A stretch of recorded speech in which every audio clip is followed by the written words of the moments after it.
приехали сделать. Ой, хай бы все понадобится. Ні, традиція є традиція. Успокійся, дівчата.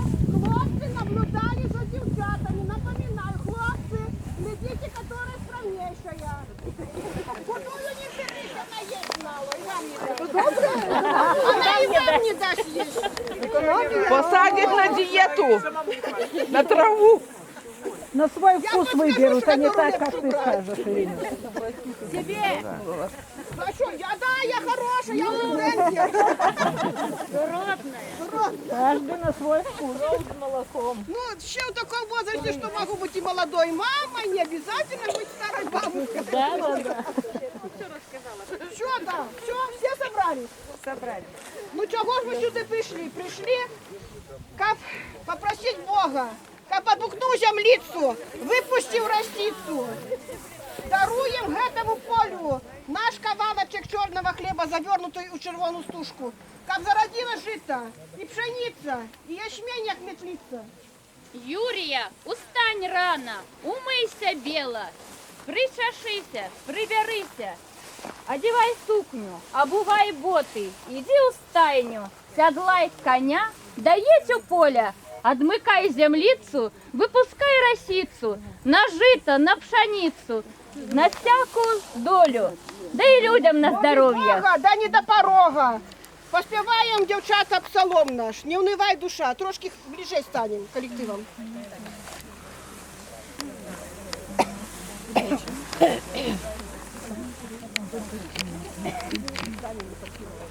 Не унивай, не унивай, душа моя, уповай, уповай на Господа.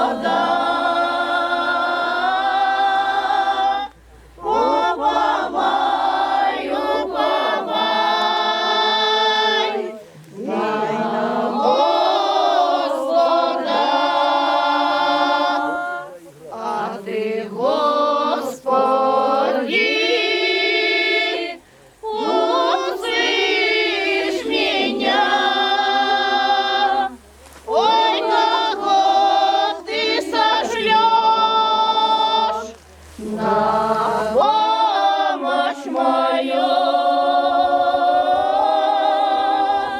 Ой, кого ты сошлешь на помощь мою. Или ангела хранителя,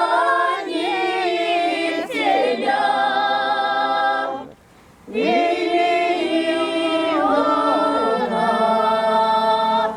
Крестителя,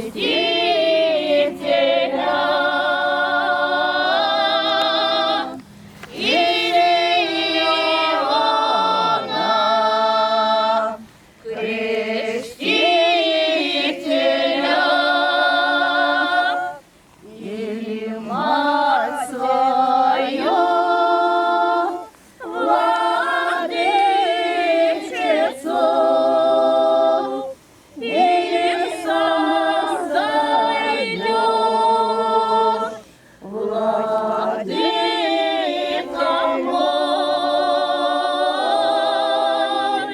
или созойдешь,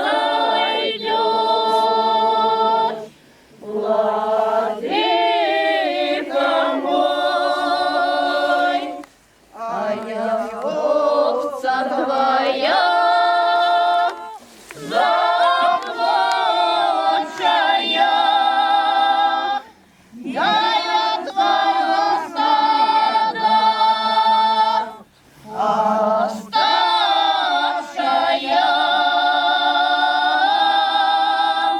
я своего стада, оставшая,